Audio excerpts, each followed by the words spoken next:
सभा की कार्यवाही 2 बजे तक के लिए बहुत ही दुर्भाग्यपूर्ण घटना है, इसमें कहीं दो मत नहीं है।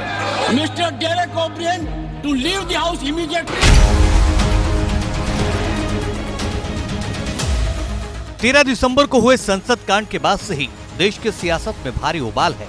कांग्रेस समेत पूरा विपक्ष पुरजोर तरीके से दोनों सदनों में शाह से मामले पर जवाब मांग रहा है। इसके लिए भारी हंगामे के चलते दोनों सदनों से विपक्ष के 143 सांसद भी सस्पेंड हो गए हैं। विपक्षी सांसदों के भारी हंगामे के बीच बुधवार को अमित शाह लोकसभा आए, लेकिन संसद में सुरक्षा चूक पर जवाब देने के लिए नहीं, किसी दूसरे मुद्दे के लिए। केंद्रीय गृह मंत्री अमित शाह ने लोकसभा में 3 नए क्रिमिनल लॉ बिल पर चर्चा की। इस दौरान उन्होंने कहा कि प्रस्तावित कानूनों के मुताबिक मॉब लिंचिंग के अपराध के लिए मौत की सजा का प्रावधान होगा। केंद्र के अनुसार नए विधेयकों का उद्देश्य देश में आपराधिक न्याय प्रणाली को पुनर्जीवित करना है, जिसमें दंड के बजाय न्याय पर ध्यान केंद्रित किया जाएगा। मान्यवर, अभी जो कानून हम रिपील करने जा रहे हैं, वो कानून में मानव वध और किसी महिला के साथ अत्याचार, उसके पहले सरकारी खजाने को लूटने की सजा, रेलवे की पटरी उखाड़ने की सजा और ब्रिटिश ताज के अपमान की सजा को रखा गया था। मानव वध तो बेचारा 302 नंबर पर बैठा बैठा अपनी राह देख रहा था। सुरक्षा प्रायोरिटी क्या थी? मानव वध नहीं थे, किसी महिला के साथ हुआ दुर्व्यवहार, अत्याचार को न्याय दिलाना नहीं था। प्रायोरिटी खजाने की रक्षा था, रेलवे की रक्षा था और ब्रिटिश ताज की सलामती रखना प्रायोरिटी थी।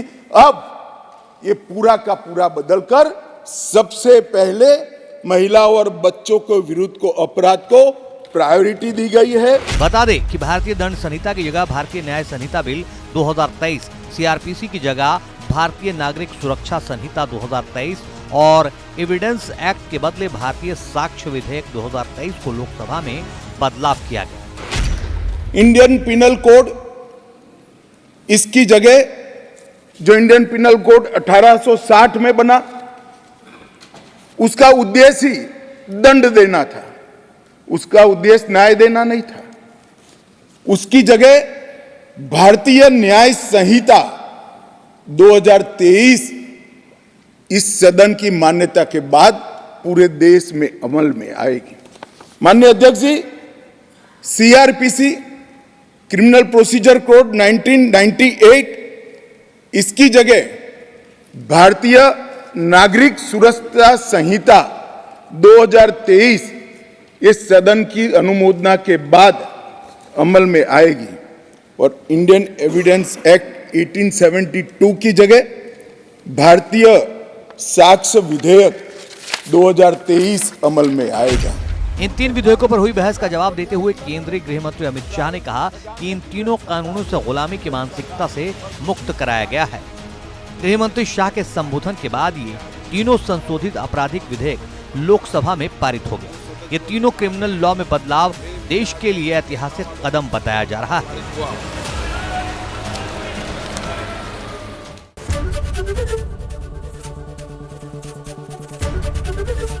एबीपी गंगा, खबर आपकी, जुबान आपकी।